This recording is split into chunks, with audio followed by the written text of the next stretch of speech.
Chinese কুড়াল দিয়া কোপ দিলা, চাইনিজ কুড়াল দিয়া মারলা।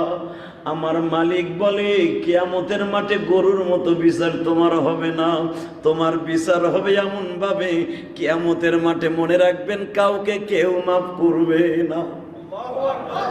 এক মাখলুক আর এক মাখলুককে মাফ করে দিবে, গরু গরুকে মাফ করে দিবে, কুকুর কুকুরকে মাফ করে দিবে, শ্রীগল শ্রীগলকে মাফ করে দিবে, কিন্তু মানুষ নামে যেই মাখলুকটাই চাই এটা কাউকে কেউ কোনোদিন মাফ করবে না। এই জন্য বিশ্বনবী বলে সাহাবীরা রে, তোমরা মৃত্যুর আগে সবার কাছ থেকে মাপ চেয়ে কাফনের কাপড়টা শরীরে লাগাইও। এই জন্য বিশ্বনবী ইন্তেকালের 3 দিন আগের থেকে সাহাবীদের কাছ থেকে শুধু মাপ চেয়ে নিচ্ছে। বেলাল হুজুরের মুয়াজ্জিন বেলালকে বারবার বলে, বেলাল রে আমি ইমাম তুই মুয়াজ্জিন। ইমাম আর মুয়াজ্জিনের সম্পর্ক এমন মধুর ছিল, এই জন্য বিশ্বনবী বলেন যারা দুনিয়ার ইমাম আছে আমি নবীর গাড়িতে উঠে জান্নাতে যাবে। মান আহাব্বা সুন্নতি ফাকাদ আহাব্বানি, ইমামতি আমি নবীর সুন্নাত এর একটা সুন্নাত পালন করলো। মুয়াজ্জিন সাহেবরা আমার বেলালের গাড়িতে করে জান্নাতে যাবে, আর আমার বেলালের গাড়িটা থাকবে আমি নবীর পাশাপাশি। আমি যখন জান্নাত বিচারণ করব আমার জান্নাতের বোরাকে রশি ধরবে, সামনে হাঁটবে আমার বেলাল। বর্তমান ইমাম মুয়াজ্জিনের সম্পর্ক দেখবেন দাও আর কুমড়া। আলহামদুলিল্লাহ এই মসজিদ অনেক ভালো, আলহামদুলিল্লাহ বলেন। আমি 1 বছর তো হয়ে গেল, এই যে 1 বছর হয়ে গেল। আমরা বিয়ে বাৎসরিক করেন, আমার খতিবগিরির বাৎসরিক করা উচিত নাকি? এ মুসল্লি ভাইরা ভালো করে বুঝছেন, এই মসজিদ আমি দেখেছি ইমাম মুয়াজ্জিন খাদেম সবার লিয়াজু ভালো, বিতর্কত খবর আমি জানি না। অনেক মসজিদ আমি দেখেছি মুয়াজ্জিনের চেহারা ইমাম দেখে না, আছে না নাই? খতিব সাহেব জুমার নামাজটা পড়ায় বের হওয়ার সাথে মুয়াজ্জিন ইমাম মিলিয়ে খতিবের বদনাম কয়, আছে না নাই? কিন্তু আলহামদুলিল্লাহ এই মসজিদের কমিটি একনিষ্ঠভাবে ভালো বিদায় চান্সটা এরা পায় না। কথা কন না কেন? আর কমিটি ভালো হয়ে করবে কি যদি সত্যিকারের শয়তানে কাউরে ধোঁকা দেয়? এটা কোনোদিন সম্ভব নয়। আলহামদুলিল্লাহ শুকর, অনেক ভালো এই মসজিদ, অনেক ভালো। কারণ খতিবগিরি তো আজকে করি না, 1 যুগ কি 2-3 যুগ, 2 যুগ পার হয়ে গেল, 2 যুগের কাছাকাছি দেখতেছি তো অবস্থা। এই জন্য বিশ্বনবী বলেন আমার বিলালের গাড়িতে উঠে মুয়াজ্জিনরা জান্নাতে যাবে, আর মসজিদের খাদেম হিসাবে যারা খেদমত করবে আব্দুল্লাহ ইবনে সাবেদের গাড়িতে বসে তারা জান্নাতে যাবে। মসজিদের কমিটি বৃন্দ আবু বকরের গাড়িতে বসে জান্নাতে যাবে, কারণ রসুলের ঘরের রসুলের মসজিদের কমিটির লোক ছিল আবু বকর, রসুলের কমিটি ছিল হযরত ওমর। আলহামদুলিল্লাহ বললেন না? আমার ভাইরা মনে রাখবেন আল্লাহ কাউকে মসজিদের খাদেম যারা এরা কেউ জাহান্নামে যাবে না। এখন যদি করেন তো আমরা মুসল্লিরা কি করবো? আঙ্গুল চুষবো না? খতিব সাহেব যেই গাড়িতে যাবে আপনারও সেই গাড়িতে। কোন ইমাম কোন খতিব তার মুসল্লিদেরকে সারা জান্নাতে যাবে না। এখন সম্পর্ক ভালো লাগবে না খারাপ লাগবে? জোরে বলেন না কে? না ইমামের বদনাম করবে? ইমামের পিছনে জোহরের নামাজটা পড়ে, মাগরিবের নামাজ পড়ে যাইয়া দোকানের চার দোকানের সামনে বসে বসে ইমামের বদনাম কয়। বেটা মাগরিবের এমন কি রাত ধরছে আডুমুডু ব্যথা হয়ে গেছে। কথা কন না কেন? ফজরে এমন কি রাত ধরছে, হায় রে হায়, বাথরুমে চাপ দিছে, মনে যায় নামাজের মধ্যে পায়খানা করে দিল। এবারটা পরের বাড়ি খাইছে তো, ও তো ক্লিয়ার করে গেছে, আর আমি তো ক্লিয়ার করে যাইনি। তোমারটা ক্লিয়ার হইব তো সকালবেলা বিড়ি টানলে। ইমাম সাহেব তার বিড়িটাই না ক্লিয়ার করবেন, হ্যাঁ তো আগের তাই ক্লিয়ার হইব। কথা কন না কেন? পায়খানা জমা রেখা স্টকে আপনার গোডাউনে নামাজ পড়া মিয়া মাকরু, অবশ্যই মাকরু। এটা গোডাউনে পায়খানা প্রস্রাব জমা রেখে নামাজ আপনি একা পড়েন, কিন্তু জমা রেখে আপনাকে জামাতে হাজির হতে বিশ্বনবী বলে নাই। এতে আপনার খুশু খুশু নষ্ট হয়ে যাবে। অনেক মুসল্লি আছে নামাজে দাঁড়াইছে বাথরুম, হুজুর তো দর্শে সূরা ইয়াসিন, ওটা তো শেষ হইতে 15 মিনিট লাগবো। হ্যাঁ তো শুরু হয়েছে 8 মিনিটের মাথায় গুতাগুতি, বাকি 7 মিনিট কি করবো? হ্যাঁ, এই জন্য বিশ্বনবী বলেছেন পায়খানা প্রস্রাব ক্লিয়ার না করে তুমি জামাত মিস করো, কিন্তু ক্লিয়ার করে খুশু খুজুর সাথে তুমি ইন্না তৈনা সূরা আল আসরে দিয়ে নামাজ পড়ো, এটার ভিতরে খুশু খুজু আছে। তুমি নামাজ পড়ে যে ইমাম সাহেব বদনাম কইবা, তিনটা বস্তু বলে, এক নম্বরে গীবাতের গুনাহ, দুই নম্বরে খুশু খুজুর গুনাহ, তিন নম্বরে হলো নামাজের সাথে বেঈমানি করার গুনাহ। কথা কম না কেন? পৃথিবীর সব ইমামগুলা বিশ্ব নবীর ওয়ারিস, আমার নবীর সাথে জান্নাতে যাবে। যেই গাড়িতে অন্য কেউ উঠতে পারবে না, একমাত্র ইমামরাই উঠতে পারবে। সুবহানাল্লাহ বলেন। ভাইজান রে আমার দিকে তাকান, এই জন্যই তো বিশ্ব নবী বলেন আমার মুয়াজ্জিন বিলালের সাথে জান্নাতে যাবে। মুয়াজ্জিনরা,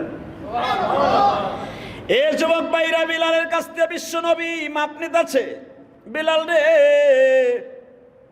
মাপ করে দিস রে বিলাল, দেখা হবে কিয়ামতের ময়দানে। মনে রাখবেন আর একটা কথা বলি, কারণ কোরবানির সামনে কোরবানির ওয়াজটাই করে দিয়ে যাই।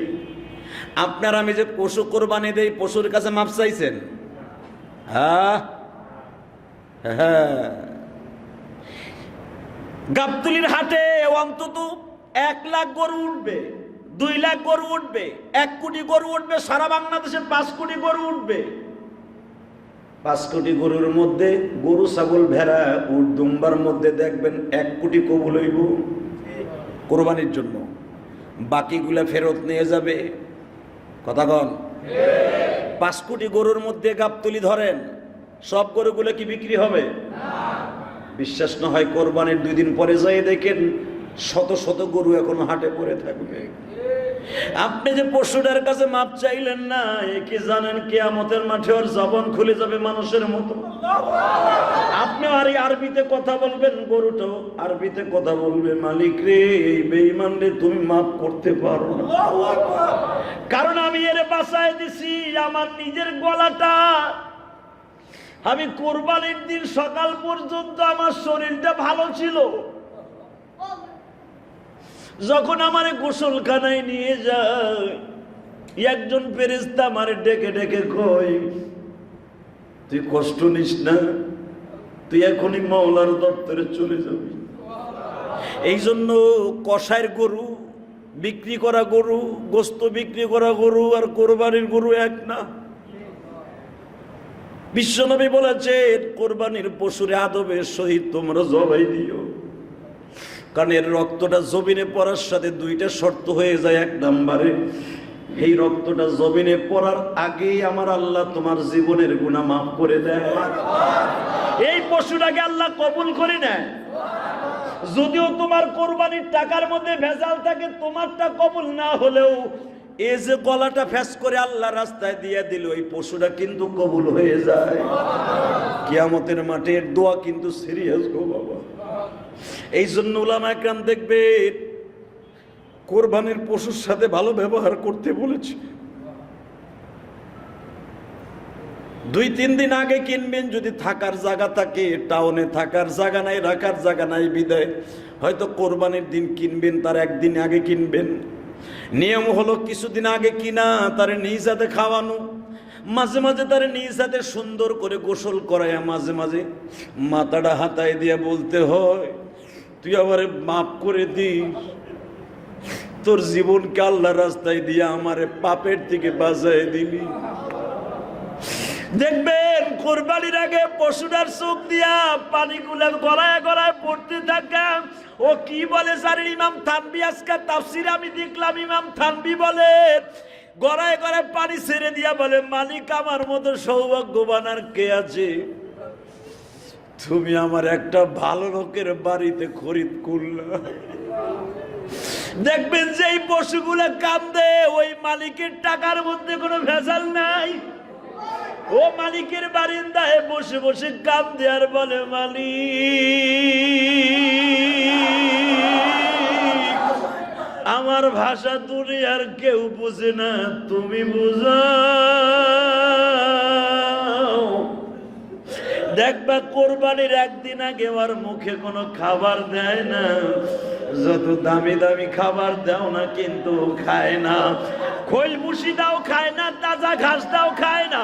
এই জন্য বিশ্ব নবী বলে কোরবানির আগের থেকে তোমরা খাবার দিবা না, কারণ ওর দপ্তরে আল্লাহর সাথে একটা দোস্তি হয়ে যায়, ওর তখন খাবার দেওয়ার দরকার নাই, ওর খাবারগুলো খাওয়াইলে তুমি ধুইতে কষ্ট হবে।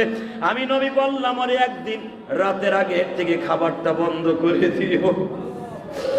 ও বলে মালিকের কাছে বলে, মালিক আর দুনিয়ার খাবার আমার জন্য নাই, আমি তোমার জান্নাতে দিয়ে খাইতে চাই, কিন্তু আমার কাছে একটা ওয়াদা দিবানি গো মালিক,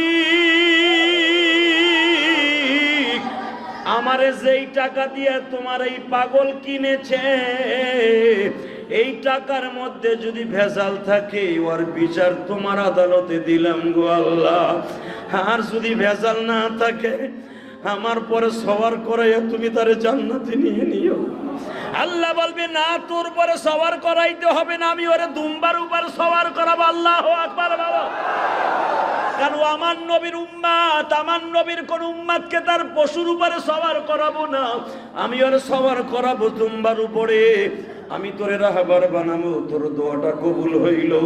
মনে রাখবেন কেন ইব্রাহিম আলাইহিস সালাতু ওয়াস সালামের সুন্নাতিটা, ইব্রাহিম আলাইহিস সালাতু ওয়াস সালাম গত জুমায় বলেছিলাম, মনে আছে কিনা জানি না, 12 বছর বয়সে ইব্রাহিম সেই জেরুজালেম থেকে বাজার ফিলিস্তিন থেকে খাজানায়ে মারক জেলা থেকে ইব্রাহিম আলাইহিস সালাতু ওয়াস সালাম আসতেছে। বাবা আজকে কিন্তু ভালোভাবে আসতেছে না, মাজার মধ্যে প্রায় 60 হাত লম্বা একটা রজি, ইব্রাহিম আলাইহিস সালাতু ওয়াস সালামের কলিজার টুকরা সন্তান ইসমাইলের বয়স তখন 12 থেকে 13, এর মাঝখানে কিন্তু ইসমাইলকে মনে হয়তো 19 বছরের পোলা।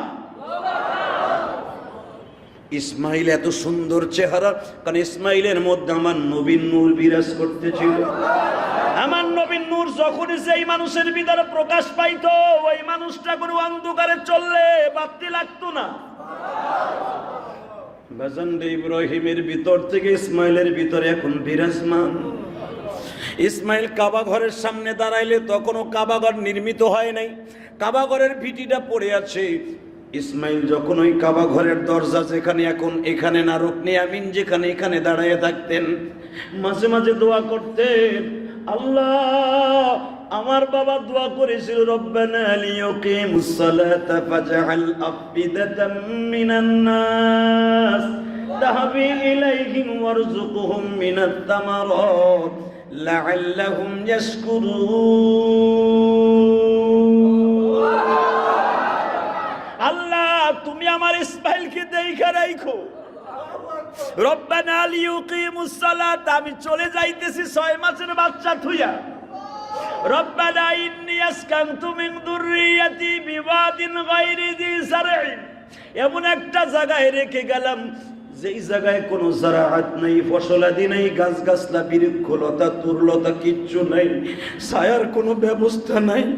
এদিকে জাবালে কাবা, এদিকে জাবালে সাফা, এদিকে জাবালে মারওয়া, পিছনে সাপোর্টিং হিসাবে জাবালে আবি কুবাইস, এদিকে জাবালে রমরমা, এদিকে দূরে গেলে জাবালে সেই বড় মিনার পাথর, বড় বড় পাহাড়। আপনি দেখবেন হুজুরের দাদার বাড়ির যে পিছনের পাহাড়টা, এই পাহাড়টা কিন্তু বাবা 7.5 কিলোমিটার, মিনার সেই লাশ প্রান্ত পর্যন্ত এই পাহাড়টা। এই পাহাড়ের তলদেশ দিয়ে সুরঙ্গ রাস্তা করেছে 4 কিলোমিটার। আল্লাহু আকবার বলো। যেখান থেকে রোড করছে এই জায়গাটাও কিন্তু পাহাড় ছিল। মিনার মাঠটা বড় করার জন্য এই জায়গাটা ভেঙে রাস্তা করেছে, টিন সেট করেছে হাজী সাহেবরা। এই 4.5 কিলো 5 কিলো রাস্তাটা ইব্রাহিম আলাইহিস সালাতু ওয়াস সালাম বলে, মালিক রে চারিদিকে পাহাড় গায়রি জি যারইন, কোরআনের কথা সূরা ইব্রাহিম। ডাইনে বামে যেদিকে তাকাই শুধু পাহাড় আর পাহাড়। একটা অবলা নারীকে রেখে যাচ্ছি যাকে তুমি বিশ্ব সুন্দরী ঘোষণা দিয়েছ। গায়রি জি যারইন ইনদা বাইতিকাল মুহাররম, এই জায়গায় তোমার হেরেম শরীফ হবে, তুমি আমারে বললা। আমি জীবনে কোনোদিন এখানে আসি নাই, প্রথম আসলাম। জিবরাইল হলো রাহবার। এই জন্য দেখবেন দাওয়াত ও তাবলীগের কাছে সিস্টেম আছে, মসজিদ দেখাবার জন্য রাহবার লাগে কি লাগে না? দাওয়াতের কাজ করতে বাড়ি বাড়ি মহল্লার লোক রাহবার লাগে কি লাগে না? কিন্তু ইব্রাহিম নবীর রাহবার কিন্তু জিবরাইল। এই জোরে কাফ। ইব্রাহিম সিনতুনা ইনদা বাইতিকাল মুহাররম, এখানে হেরেম শরীফ হবে। জিবরাইল যখন হেরেমের দরজার কাছে, যখন যেখানে দরজা দেখতেছেন এখানে বসে পড়ল। মাকাম ইব্রাহিমের কাছে উঠটা বেশি পড়ল। উটির থেকে নামাই দিয়া ইব্রাহিমকে বলেছিল, ইব্রাহিম রে, এই ঘরটাই হবে বাইতুল্লাহ। ইব্রাহিম বলেন, ওই ইব্রাহিম, এখানেই তোমার বিবি বাচ্চারে নামাই দাও। ইব্রাহিম ডাইনে তাকায় পাহাড়, বামে তাকায় পাহাড়, পিছনে তাকায় পাহাড়। ইব্রাহিম যেখানে বসছে একবারে সোজা কিন্তু হুজুরের দাদার বাড়ি। কাবা ঘরের দরজা সোজা হলো হুজুরের দাদার বাড়ি। ইব্রাহিম আলাইহিস সালাতু ওয়াস সালাম বারবার শুধু আসমানের দিকে তাকায় আর বলে, দেখি আল্লাহ এই হুকুমটা পরিবর্তন করে কিনা। এখান থেকে 7-8 কিলোমিটার দূরে তো একটা চাটিয়াল ময়দান আছে, এটাকে আরাফা বলা হয়। এখানে গাছ গাছলা মোটামুটি আছে, খোলা আকাশ, এটা একটা বদ্ধ এলাকা। এই জন্যই কিন্তু এই জায়গাটাকে বাক্কা বলা হয়, মক্কা না বাক্কা। কি নাম? অর্থাৎ এতই আঁকা বাঁকা জায়গা ছিল, এটা অসম্পূর্ণ এলাকা যেখানে মানুষ দিনের বেলা যাইতো না। এই কাবার হেরেমের মধ্যে। আল্লাহ এখনো টাইম আছে, তুমি একটু বলো না, আমি অন্য কোথাও রেখে যাই। কত কত ঘাট, কত নদী নালা, কত সাগর বিল পাড়ি দিয়ে আমি আসলাম। এমন একটা জায়গায় আমারে রাখতে কও, আমার যা কইবা আমি তাই শুনবো। কিন্তু এমন একটা জায়গায় রাখতে কও যেখানে পানি আছে, গাছ আছে, এমন একটা জায়গায় বলতেছো যেখানে কোনো গাছ গাছলা নাই। কোরআনের কথা। আল্লাহ বলেন, আমার সিদ্ধান্ত এখানেই রাখ। ইব্রাহিম আর একটা কথা বলে নাই। এখানে যদি আমি ইলিয়াস রহমান জিহাদিকে আল্লাহ বলতো যে আপনার বিবিরে ওই নবীনগরের বিলের মধ্যে রাইখে আসেন নৌকায়, মনে মনে কইতাম এক জুমার বয়ানে কাইন্দা কেটে আল্লাহরে খুশি করে নেব, কিন্তু বউরে হেনে তুইতে রাজি না। কথা কন না কেন? নিজের বিবিরে বরিশালে লঞ্চে পাঠাবে, নিজের টিকিট কেটে দিয়া কেবিনি দিয়া, তারপরে মুটিস পিটিস কয় বাড়িতে যাওয়া পর্যন্ত 17 বার আপনি ফোন দেন। লঞ্চ এখন কই আছে, কোন জায়গায় আছে, গাড়ি এখন মাওয়া ঘাটে পৌঁছেছে কিনা, আরিসা ঘাটে গেছে কিনা, যমুনা সেতু পার হয়েছে কিনা, চাঁদপুরের লঞ্চ উঠছে কিনা, লঞ্চটা কত দূর গেছে, কতবার ফোন দাও তোর মার আমার বউর জন্য। আর বিশ্ব সুন্দরী যে হাজেরার পেটে জন্ম নিয়েছে, আমার বিশ্ব নবীর রক্তের ধারা ইসমাইল। ইব্রাহিম আলাইহিস সালাম বললেন, যখন তোমার সিদ্ধান্ত, আমি আর কোনো কথা বলবো না। তবে একটা কথা শুনো, যেখানে আমি গাছ গাছলা বিহীন জায়গায় রাইখা গেলাম, রব্বানা লিইয়ুকিমুস সালাতা ফাজআল আফিদাতাম মিনান নাস তাহবি ইলাইহিম ওয়ারযুকহুম মিনাস সামারাত লাআল্লাহুম ইয়াশকুরুন। রেখে গেলাম তোমার কথাই, কিন্তু তুমি নিজে দেখে রাখবা কিনা বলো। আল্লাহ বলে, ইব্রাহিম তোর ভিতরে কি কোনো সন্দেহ আছে? ওয়াইদিবতালা ইব্রাহিম, যদি সন্দেহ থাকলে বল, তোর এখনই আমি লাল কালি মাইরে দেই। ইব্রাহিম বলে, যদি সন্দেহ থাকতো, এই হাজার হাজার মাইল, শত শত নদী নালা, হাজার হাজার নদী নালা, খাল বিল পাড়ি দিয়া একটা সরস জীবতীর মতো বিশ্ব সুন্দরী একটা মহিলারে 6 মাসের বাচ্চা বুকে দিয়ে আমি রাইখা যাইতাম না। ইব্রাহিম তাহলে যা, আমি তোর ছেলেরে নামাজি বানাম। রব্বানা লিইয়ুকিমুস সালাতা বলতাছস তো নামাজি বানাইতে, আমি বানাবো। আফিদাতাম মিনান নাস, তুই তো বলতেছ তোর বিবির দিকে কেউ খারাপ নজরে দেখবে, তুই থাকবি না, তোর বিবির পায়ে কেউ লয়ে যাবে না। ইব্রাহিম, পৃথিবীর এমন কোন পুরুষের ক্ষমতা নাই। আমার হাজেরার দিকে আমার জাতির পিতা ঘোষণা দিয়েছে, মিল্লাতা আবিকুম ইব্রাহিম হুয়া সাম্মাকুমুল মুসলিমিন। আমি যারে জাতির পিতা ঘোষণা দিয়েছি, জাতির পিতার চরিত্রটা আমি আল্লাহ নিজ হাতে ঠিক রাখবো, কাউকে দিয়ে নষ্ট করতে দিব না। যদি আমার জাতির পিতার স্ত্রীর চরিত্রটা কোনো যুবকে খারাপ নজর চোখ ফেলায় যদি নষ্ট করে দেয়, তার সন্তানগুলাও নষ্ট হয়ে যাবে। যা যা ইব্রাহিম লিউকিমুস সালাতা ফাজআল আফইদাতাম মিনান নাস। এখন তো কোনো বসত বাড়ি নাই, হাজার হাজার মাইলের মধ্যে কোনো মানুষ দানব নাই। যা কোনোদিন যদি আফইদাতাম মিনান নাস, মানুষের বসত বাড়ি আমি আল্লাহ করে দিব, তাদের সাথে আমি এমন একটা লিয়েজ মেনটেন করায় দিব, যত মানুষ আমার হাজেরারে দেখতে আসুক, কেউ আমার হাজেরার দিকে বদ নজরে তাকাবে না। ইব্রাহিম স্বস্তির নিঃশ্বাস ছাড়লেন আর বললেন, আল্লাহ আমি তো এখন হেরেমের থেকে উপরে উঠে আসছি, যেটাকে ইব্রাহিম খলিল রোড বলা হয়, আজিজ গেট বলা হয়, আব্দুল আজিজ গেট বলা হয়। বাবা এই গেট দিয়ে ইব্রাহিম উঠছিলেন 1 নাম্বার গেট দিয়া, 79 নাম্বার গেট আর 1 নাম্বার গেট দিয়ে ইব্রাহিম উঠতেছে। কাবা ঘরটা কিন্তু নিচে আর আবু বকরের বাড়িটা কিন্তু উপরে। এইরকম কিন্তু কাবা ঘরটা এখনো নিচে আছে বাবা, প্রায় 3 তলা নিচে কাবা ঘর। তখন তো প্রায় 10 তলা নিচে ছিল কাবা। চারিদিকে পাহাড়, ইব্রাহিম উঠে গেছে পাহাড়ের উপরে।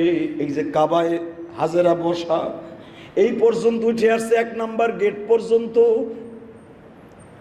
ইব্রাহিম আলাইহিস সালাম বলে, হাজেরা রে, আমার কথা বলার নিষেধ, তুমি যাও যাও, আমার মালিক তোমারে দেখে রাখবে। হাজেরা শুধু একটা কথাই বললেন, আপনি শুধু একটা কথা বলে গেলে আমার আর কোনো দুঃখ থাকবে না। আপনি কি আমার সতী সায়রার কথায় আমারে রাইখা যান না আমার মালিকের সিদ্ধান্তে রাইখা যান? এত নদী নালা পার হয়ে আসলেন, তায়েব নামে একটা জেলার সামনে দিয়ে আসলেন। ওই জায়গাটা তো ঠান্ডা ভাবছিলাম, শস্য শ্যামলা ছিল, গাছ গাছলা বৃক্ষলতা ছিল, ওখানেও রাখলেন না। ইব্রাহিম বলে, হাজরা রে, এই সিদ্ধান্ত আমার না, সিদ্ধান্ত আমার আল্লাহ। ও হাজরা, জিবরাইল এখনো আমার উটের সামনে দাঁড়িয়ে আছে। দুনিয়ার সব ফেরেশতাদের রানিং ক্যামেরা আমার দিকে ত্যাগ করে তাকায় আছে। হাজরা, ও হাজরা, তুই টেনশন করিস না, আমি তোর পরে জুলুম করি নাই, আমি তোর পরে ইহসান করে পরীক্ষার মাঠে রাইখা গেলাম, পাস করে তুই বের হয়ে আসিস।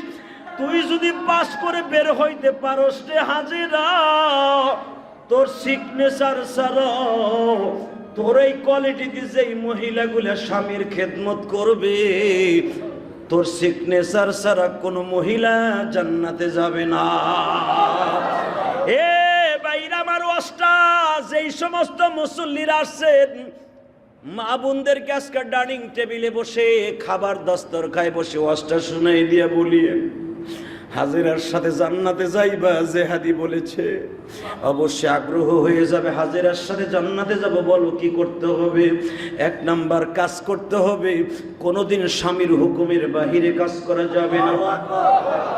স্বামীর পরে অতি তাড়াতাড়ি বরদোয়া দেওয়া যাবে না।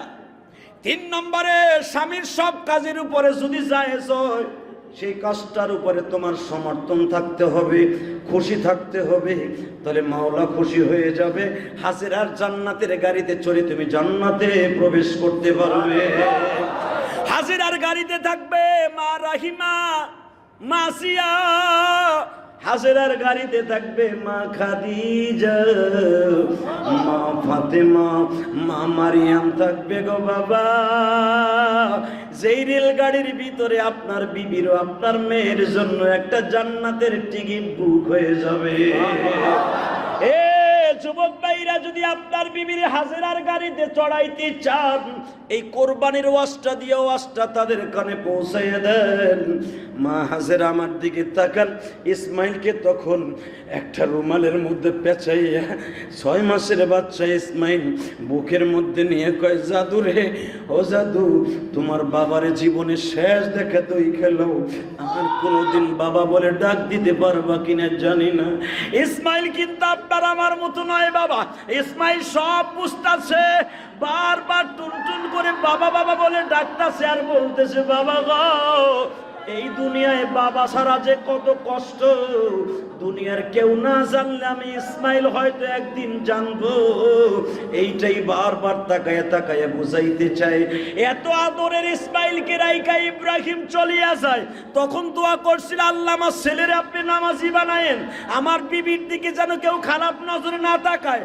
ও বাজান, প্রথম 72 জন লোক এই মক্কায় আসছিল, সবাই জমজমের পানি নিতে এসে বলছিল, হাজেরা রে, কোনদিন ও হাজেরা, কোনদিন তোমার পানি নিতে যারা আসবে কারোর সাথে খারাপ ব্যবহার করবা না রে হাজেরা। কোনদিন তুমি এই পানি নিতে আসতে কাউকে নিষেধ করবা না। এই পানি এমন একটা জিনিস যে হাজেরা, এই পানি দিয়ে শুধু পিপাসা নিবারণ করবে না, খাবারও নিবারণ করবে। আমার মালিক বলে দিয়েছেন, হাজেরারে তুমি মনে রাখো, এই পানির মালিক আমি তোমাকে 2 জনকে বানিয়ে দিলাম।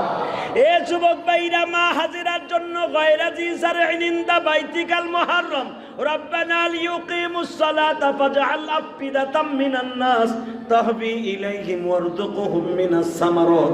ইব্রাহিম দোয়া করছিলেন, আল্লাহ কিছু ফল গাছের ব্যবস্থা করে দিও। মা হাজেরা ফল গাছ লাগাইলেন, এক রাত্রে একদিনে ফলের ব্যবস্থা হয়ে গেল, খাবারের ব্যবস্থা হয়ে গেছে, পানির ব্যবস্থা হয়ে গেছে।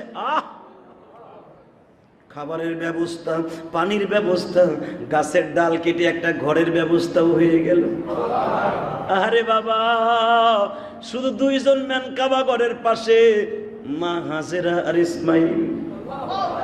গত জুমায় বলছিল 4 বছরের মাথায়, 8 বছরের মাথায়, আজকে আসতেছে বাবা, এত বড় রশি একটা মাজার মধ্যে পেঁচাইয়া 2 ধারে ধারালু খাঞ্জর নিয়ে আসতেছে, যেটা হীরার মতো ধারবো বাবা।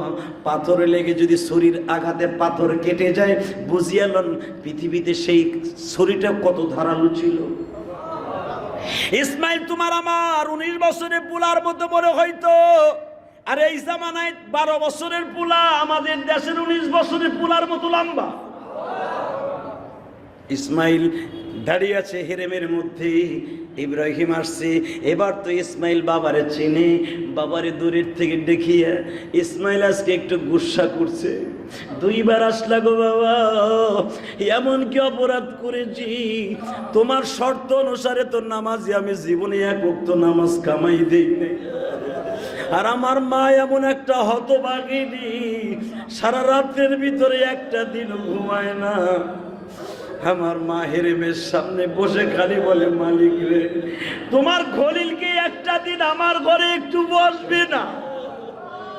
আমি একটা ঘর বানাইছি থাকার জন্য, মনে হয় আমার স্বামীর কাছে পছন্দ হয় নাই। ও বাবা, আমার মা তোমার কাছে কি অন্যায় করেছে? একটা দিনও তুমি আমার মার ঘরে বসলা না। 2 বার আসলা, 1 মিনিটের জন্য মার ঘরে ঢুকলা না, এই জন্য মনের মধ্যে বড় একটা গোসা। এবার আজকে ইব্রাহিম গত 2 বারের চাইতে একটু কোয়ালিটি ভিন্ন। সুবহানাল্লাহ বলেন না?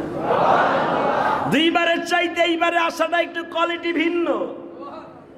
এবার ইব্রাহিম খলিল রোড দিয়ে নাইমাই ডাক দিচ্ছে, ইসমাইল রে বাবা, রে আয় আমার কোলে আয়। দেখবেন পোলারে আপনি কোলে নেন নাই, টাকা চেয়েছিল, অনুরোধ করেছিল, বাবা কিছু টাকা দেন। ইসমাইল ঠিক একই রকম আপনার সন্তানের মতো, আজকে বলছে বাবা দিবা না, দিলেন না, দেখবেন পরবর্তীতে কোলে নিতে গেলে একটু গুসা করে, না তোমার কোলে উঠবো না, তুমি আমারে নেও না, 2 বার চাইলাম টাকা দিলে না, এখন নিমো না, গুসা করে কি করে না? পরে কিন্তু নেয় না। আল্লাহর খলিল ইব্রাহিম আজকে ডাক দিয়েছে, ইসমাইল আয় কোলে আয়। ইসমাইল বলেন না, আমি কোলে উঠব না, তুমি একটুখানি আদর করে চলে যাইবা। মা হাজেরা দেখলেন আবার ইসমাইলের বেয়াদবিমূলক আচরণ কেমন যেন আশকারা হইতেছে। মা হাজেরা জানে আমার সন্তান ইসমাইল নবী হয়ে যাবে। ছোট্ট মানুষ, মাসুম বেগুনা ইসমাইল।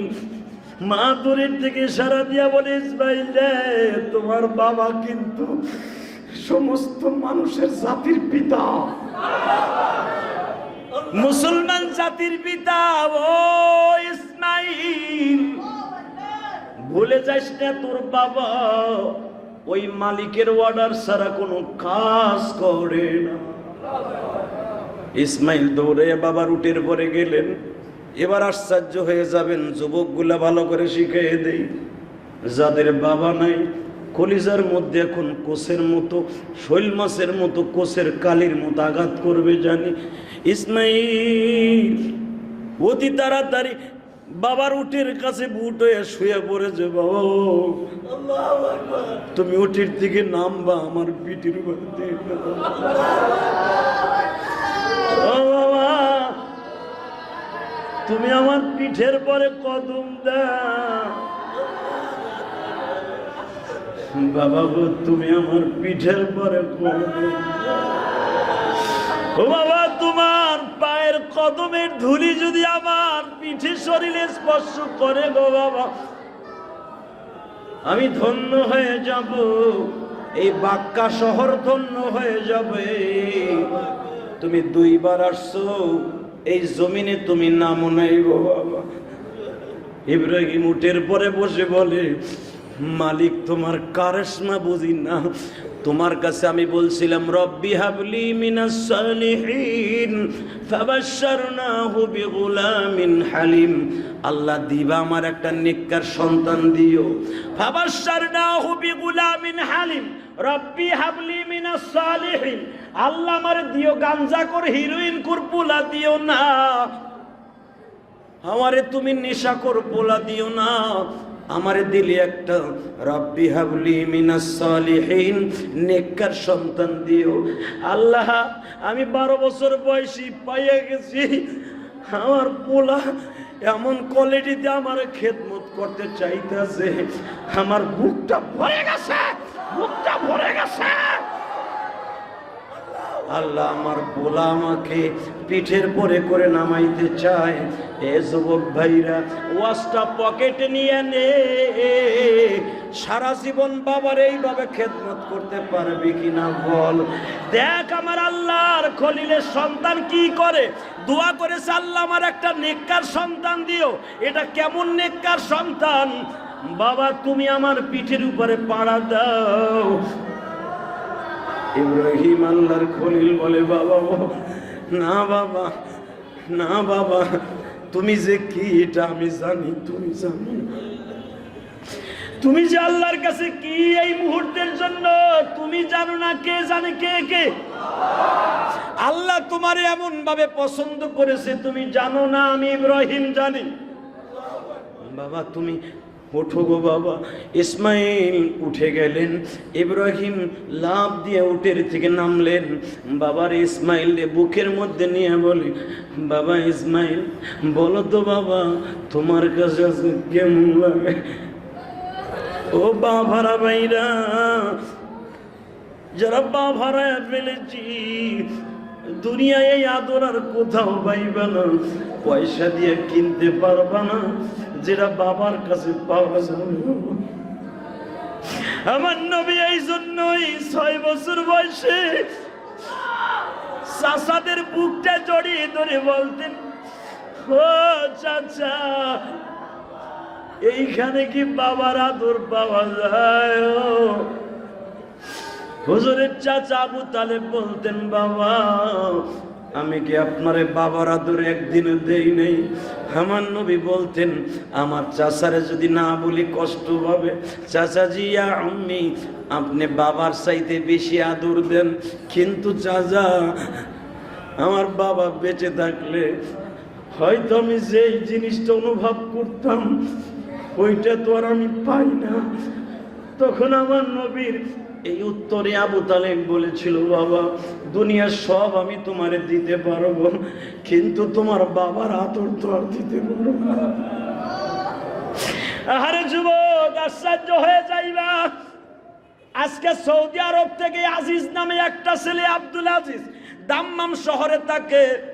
এই যে কয়েক সপ্তাহ আগে তোমাদের কাছে দোয়া চেয়েছিলাম, তার বাবা মারা গেছে, গৌরনদী বাড়ি, বাবা পয়সার গৌরনদী বাড়ি। এই ছেলেটা আজকে আমার মাদ্রাসায় 12,000 টাকা দান করেছে, আলহামদুলিল্লাহ বলে। হুজুর, আমার শ্বশুরের নামে আমার আত্মীয়রা, আমার শালারা 4 জন এই দেশে থাকে, 3 জন থাকে আমি সহ 4 জন। হুজুর, তার বাবা মারা গেছে, বাবার লাশটা দেখতে পারলো না এই করোনার কারণে।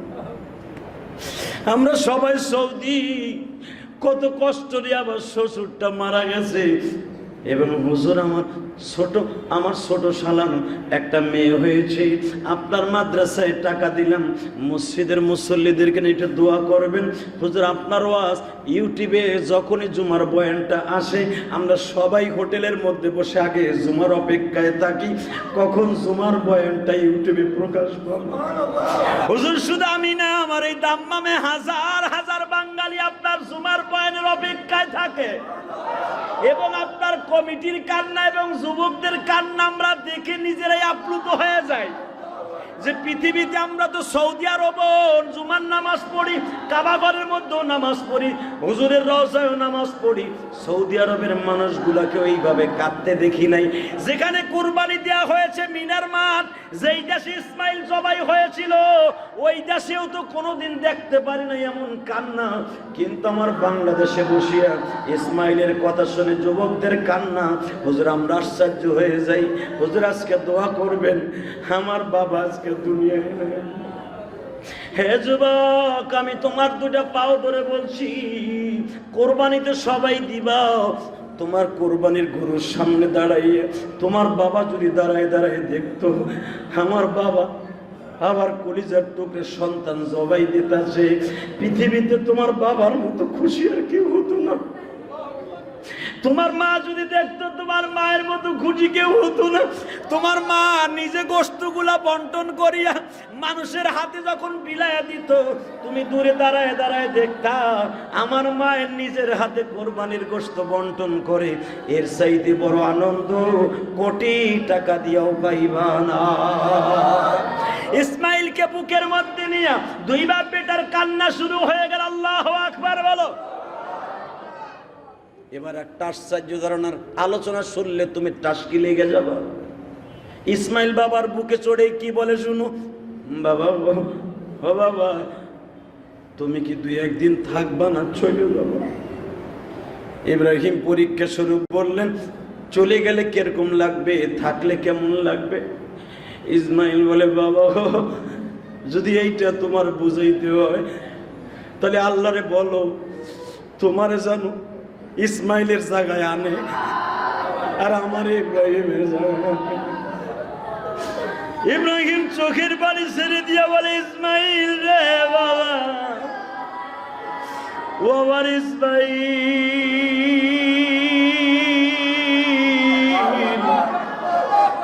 আমি জীবনে বাবার আদর পাই নাই বাবা। নমরুদ আমারে মারার জন্য, আমার মায়ের গর্ভ নষ্ট করার জন্য আমার বাবা বহু চেষ্টা করেছে।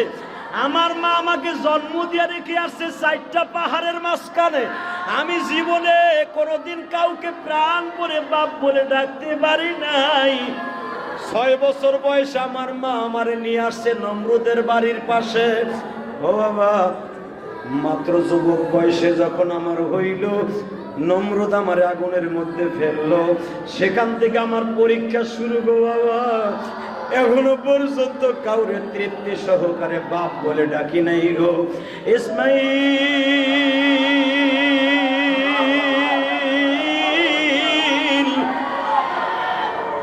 তুই আমারে বাবা 1 দিন 2 দিন না, আমি তোমার মায়ের কাছে 14 দিন থাকবো। আলহামদুলিল্লাহ বলেন, আমি 14 দিন থাকবো বাবা। এর ভিতরে অনেক জায়গায় তোমারে ঘুরাইতে নিয়ে যাব, তুমি রাজি আছো কিনা? ইসমাইল বলে, বাবা ও, বাবার সাথে সন্তান যাবে, তুমি যেখানে আমারে নিয়ে যাইবা সেটাই যাব। তারে বাবা তুমি একটা কথার উত্তর দাও, তুমি আমার মার ঘরে একটু ঢুকো গো বাবা, তুমি আমার মার ঘরে একটু ঢুকো। ইসমাইলকে বুকি নিয়ে বলে, বাবা গো, তোমার মায়ের ঘরে যাওয়ার আগে কাবার একটা সিস্টেম আছে, এটা কিন্তু হেরেম শরীফ বাবা, তোমার মাকে বলে দিয়ে গেছি সকাল বিকাল তওয়াব করার জন্য। ও বাবা, যখন কাবা ঘরের ভিটি ছিল ফেরেশতারা তওয়াব করত, বাবা আমি আর আমার মা সকাল বিকাল যখনই সুযোগ পাই তওয়াব করি। বাবা আসো বাবা, আল্লাহর ঘরটা তওয়াব কইরা আল্লাহর ঘর তওয়াব হয়ে গেল।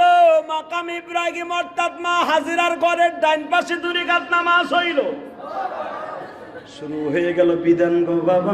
ইব্রাহিম ইসমাইলের মায়ের ঘরে হাজিরার ঘরে ঢুকলেন। মা হাজেরা কাবার দরজার সামনে যাই লম্বা একটা সেজদা মাইরা দিলেন। ও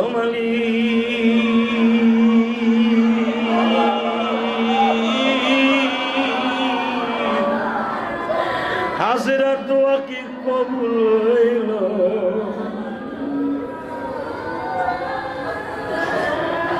আমি আমার মা বোনদেরকে বলবো, যদি এই মাসে আপনারা রোজা রাখতে চান বেশি বেশি রোজা রাইখা আল্লাহ কবুল করুক। জোরে কেন আমিন, আরো জোরে বলেন আমিন। যদি এই মাসে রোজা রাখতে চান, জিলহজের চাঁদ শুরু হয়ে গেছে, প্রথম জুমা। এই মাসে বিশ্বনবী রোজা বেশি রেখেছে। শাবান মাস এবং জিলহজ মাস বিশ্বনবী বেশি রোজা রেখেছে। জিলহজ মাসের 1 তারিখ থেকে নিয়ে 10 তারিখ পর্যন্ত, 9 তারিখ পর্যন্ত যারা রোজা রাখবে এর ভিতরে আল্লাহ রাব্বুল আলামিন প্রতিদিন আল্লাহ রাব্বুল আলামিন তার 1 বছরের গুনাহ মাফ করে দিবেন। রোজাটা রাখবেন ইনশাআল্লাহ। জোরে বলেন না কেন? যদি পারেন রাখবেন, বাধ্যতা কথা নাই, পিড়াপিড়ি নাই। নফল রোজা যত রাখবেন এই মাসে তত সওয়াব হবে। আল্লাহ আমাদের সবাইকে কবুল করেন। জোরে বলেন আমিন, আরো জোরে বলেন আমিন। এখন যে মহামারী চলছে এই সময় বেশি রোজা রেখে দোয়া করার দরকার আছে না নাই? যদি দরকার হয়ে থাকে সবার কাছে দোয়া চাই। বাংলাদেশে একটার পর একটা গজব লেগে আছে, শুরু হয়ে গেছে নতুন গজব, বন্যার পানি। আমার ফরিদপুর, গোপালগঞ্জ, মাদারীপুর, শরিয়াতপুর, শিবচর, শরিয়াতপুরের অনেক বাড়ি ঘর পদ্মায় বিলীন হয়ে যাচ্ছে। বেদেরগঞ্জ, সখীপুর, বিশেষ করে শরিয়াতপুর সদর, নড়িয়া থানাটা এত পরিমাণ ক্ষতিগ্রস্ত হচ্ছে। শিবচর চর অঞ্চল, আমার মা বোনদের এত কষ্ট হচ্ছে। ছোট ছোট বাচ্চাদের নিয়ে খোলা আকাশের নিচে বৃষ্টির মধ্যে কত মহিলা দাঁড়িয়ে দাঁড়িয়ে কাঁদে। বৃষ্টির পানি আর চোখের পানি গড়ায় গড়ায় জমিনে পড়ছে। আমরা যারা ঢাকায় আছি তারা বুঝবো না গ্রাম অঞ্চলের কষ্ট। সে জামালপুর, রংপুর, দিনাজপুর, কুড়িগ্রাম, পঞ্চগড়, সিলেটের সুনামগঞ্জ, হাজার হাজার লক্ষ লক্ষ মানুষ পানিবন্দী হয়ে আছে। তাদের জন্য দোয়া করার দরকার আছে না নাই? এবং দোয়া করি যারা এই মহামারীর মধ্যে মানুষকে নিয়ে সিনেমিনি খেলেছে। এই শাহেদ নামে একটা ভদ্রলোক, ছদ্মবেশী ভদ্রলোক মানে কুভদ্রলোক, যার রেজাল্টের উপরে আমার বাংলাদেশ থেকে কত মানুষ বিদেশে গিয়েছে। 15 থেকে 17 হাজার মানুষের জীবন নিয়ে যারা খেলেছে, জানি না আমার কপালে হেদায়েত আছে কিনা। আল্লাহ সব কর্নেওয়ালা, দোয়া করতে পারি হেদায়েত দাও। তা না হলে ওর মতো শাহেদ যারা রাগাবোয়াল আছে, ওদেরকে যারা ইন্ধন দিয়ে আজকে শাহেদ বানিয়েছে, ফকিন্নি থেকে আজকে যারা শিল্পপতি বানিয়েছে, আল্লাহ তাদের সহ ধ্বংস করে দাও। দোয়া করি আল্লাহর কাছে যারা কোরবানি দেওয়ার নিয়ত করেছে, কোরবানি দেওয়ার তৌফিক দান করো। আল্লাহ বন্যায় প্লাবিত যে সমস্ত অঞ্চল, একটার পর গজব তুমি এভাবে দিলে বান্দা কেমনে সহ্য করবে? কেমনে সহ্য করবে? তুমি নিজ হাতে আমাদেরকে হেফাজত করো। বন্যায় প্লাবিত মানুষের জন্য দোয়া করি, সাথে সাথে আমিও দোয়া চাই, এবং যারা আমার কাছে দোয়া চেয়েছে, অনেক মানুষ আমার কাছে দোয়া চেয়েছে, তাদের সবার জন্য দোয়া করি। বিশেষ করে আমি যখন আসলে জুমা পড়তে আসি, অনেকে আমার সাথে স্পেশাল দেখা করে দোয়া চান, আমি আপনাদের কাছে দোয়া চাই। আর একটা ভেরি ভেরি ইম্পর্টেন্ট কথা, এই মসজিদে ঈদুল আজহার জামাত ইনশাল্লাহ যদি আল্লাহ বাঁচায় রাখে আমি পড়াবো। প্রথম জামাত আমি পড়াবো, দ্বিতীয় জামাত সানি ইমাম সাহেব পড়াবেন, কারণ সানি খতিবুনি, আমি খতেন। এবং আমার জামাত শুরু হবে 7:30টায়, জাস্ট 7:30টায়। আমার একটা নিয়ম আছে, আমি ঈদের নামাজ কখনোই দেরি করি না, আর ঈদুল আজহা তো দেরি হওয়ার প্রশ্নই ওঠে না। কারণ ঈদুল আজহা দেরি করবো, আপনার ঈদুল ফিতরের পরে দেরি করলে সমস্যা নাই, এরপরে ইবাদত নাই। কিন্তু ঈদুল আজহা দেরি করা যাবে, এরপরে নামাজ যেরকম ওয়াজিব, কোরবানি ওয়াজিব, এই জন্য দেরি করবো না। ইনশাল্লাহ 7:30টায় দাঁড়ায় যাবো ইনশাআল্লাহ। আমরা ফজর নামাজ এখানে পড়ার চেষ্টা করবেন, এবং 7:30টায় যদি নামাজ হয় তাহলে 6:30টার থেকে আমার বয়ান শুরু হবে। আর আমার বয়ান যদি শুনতে হয়, আর কোরবানি আপনি ভাইবেন না আগামী জুমায় দিব ইসমাইলে কোরবানির মাঠে কোরবানির দিনই দিব। অতএব ইব্রাহিম আলাইহিস সালামের কোরবানির, ইসমাইলের কোরবানি যদি আপনি পূর্ণাঙ্গভাবে শুনতে চান, সেই করুণ দৃশ্য আপনার আগে এসে বসে থাকতে হবে ইনশাআল্লাহ। বলেন আল্লাহ আপনাদের কবুল করেন। যারা কোরবানি দিবেন আগে কিনে নেবেন, পশুটা আগে কিনবেন, যদি থাকার জায়গা থাকে, রাখার জায়গা থাকে। সবাই আমার জন্য দোয়া করবেন, আমিও দোয়া করি। যারা দোয়া চেয়েছে তাদের জন্য দোয়া করি। আল্লাহ সবাইকে ভালো রাখেন, সুস্থ রাখেন, সবাইকে বাঁচাই রাখেন, সুস্থ রাখেন, সকলের মা বাবাকে কবুল করেন, সকলে আমিন। আসেন দোয়া করেন, আস্তাগফিরুল্লাহ রব্বি মিন কুল্লি যামবিও আতুবু ইলাইহি লা হাওলা ওয়ালা কুওয়াতা ইল্লা বিল্লাহিল আলিয়্যিল আযীম লা ইলাহা ইল্লাল্লাহু মুহাম্মাদুর রাসূলুল্লাহ। আগামী জুমায় বলতে পারতাম, ভাবছিলাম নগদ বলে ভালো হইতো। এই জুমায় বলা তারপরে কয়ে দিই, বাসি হয়ে যাবে আর কি। আগামী জুমায় বলবো। সে কথাটা হলো, চামড়ার দাম তো একবারে শেষ। আমার মনে হয় ফার্মের মুরগির যে চামড়ার দাম,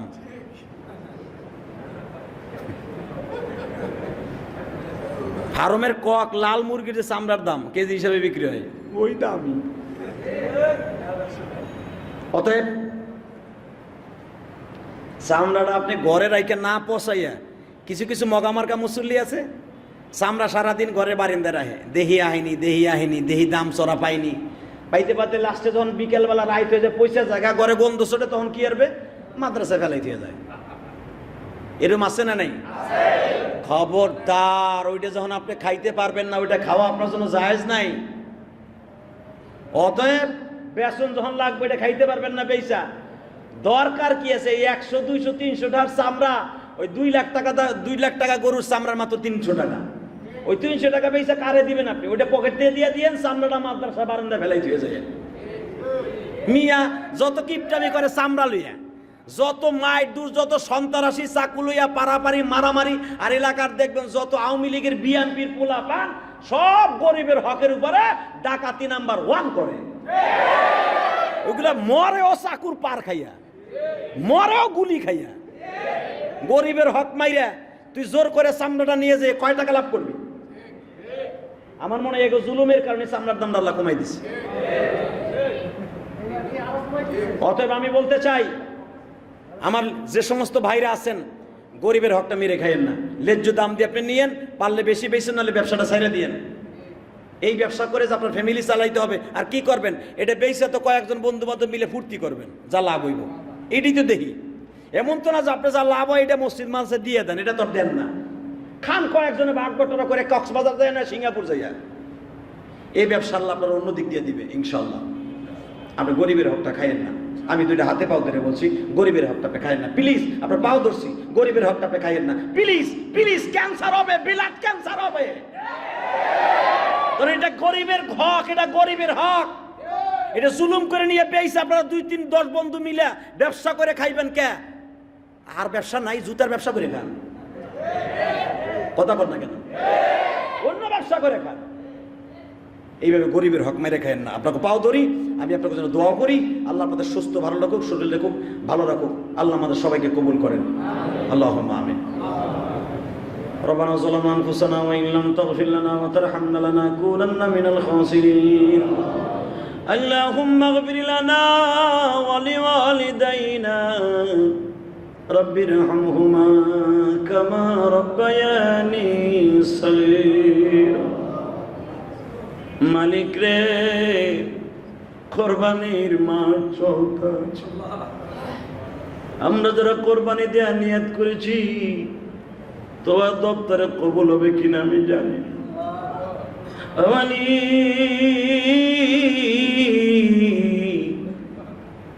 হয়তো আগামী কোরবানি পর্যন্ত বেঁচে থাকবো কিনা জানি না কিভাবে হবে সঙ্গে আমার কবরে কিভাবে সঙ্গে আমার মরো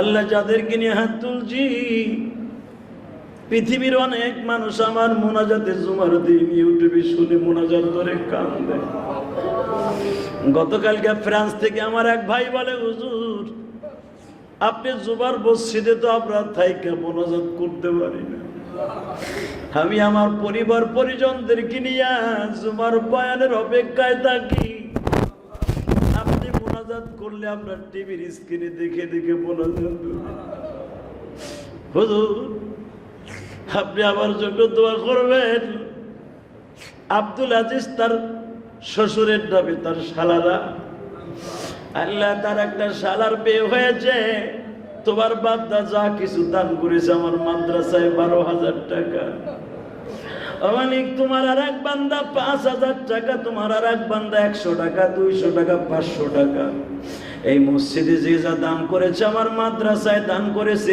এই মাদ্রাসায় দান করেছে মেহেরবানি করে প্রত্যেকের দানগুলি কবুল করে নাও ও আল্লাহ পৃথিবীতে কয়দিন বাঁচবো জানি না যদি এইটাই জীবনের শেষ কোরবানির চাঁদ হয় গত বছর কত বন্ধু বান্ধব কোরবানি দিল আজকে কবরের মাটির সাথে মিশে গেছে আল্লাহ আমি কেমনে তাদের জন্য দোয়া করব করোনায় আক্রান্ত হয়ে আমার অনেক ভাইরা কবরের মাটির সাথে মিশে গেছে আল্লাহ লাশটাও পৌঁছে গেছে মেহেরবানি করে তুমি তাদের সবাইকে মাফ করে দিও ঈমান নিয়ে যারা মারা গেছে তাদের কবরটা তুমি জান্নাতের বাগান বানিয়ে দিও আল্লাহ খাস করে তোমার পাগলগুলি যারা 10,000 20,000 5,000 এক বস্তা সিমেন্ট তোমার অনেক বান্দা বান্দী এই মসজিদে প্রতি জুমায় দান করে তাদের দানগুলো কবুল কইরা আলো আল্লাহ এদের জীবনের গুনাহ মাফ করে দাও এদের মনের আশা তুমি পুরা করে দাও এদের জীবনটাকে তুমি সুন্দর করে দাও আল্লাহ কোরবানির পশু যারা কিনবে তাদের সহি সালামতে কেনার সুযোগ দিয়ে দাও আয় আল্লাহ যারা আছে এখানে বসে কোরবানি দেবে প্রত্যেকের পশু কোরবানি কবুল করে নিও আল্লাহ আমাদের দোয়া কবুল মঞ্জুর করে নাও আল্লাহ তুমি যদি বাঁচায় রাখো ইমানের হালাতে বাঁচায় রাখো আল্লাহ যদি বেঈমান করে নিয়ে যাও কবরে কি জবাব দিব আল্লাহ যারা অসুস্থ আছে সুস্থ বানিয়ে দাও সাল্লাল্লাহু তাআলা আলা খায়রি খালকিহি মুহাম্মাদি ওয়া নূরি আল্লাহ তোমার অনেক বান্দা বান্দি অসুস্থ এই বীরপুর 12 নম্বর অনেক ভাই বোনেরা দোয়া চেয়েছে অসুস্থ মেহেরবানি করে সবাইকে আপনি সুস্থ রেখে দেন আল্লাহ এই মসজিদের অনেক মুসল্লির অসুস্থ সুস্থ করে দেন সাল্লাল্লাহু তাআলা আলা খায়রি খালকিহি মুহাম্মাদি ওয়া নূরি সাইয়্যিদিনা মাহুম বিরহমাতিকা ইয়া আরহামার রাহিম আপনারা যার যার স্থানে দাঁড়িয়ে চালিয়ে গেছেন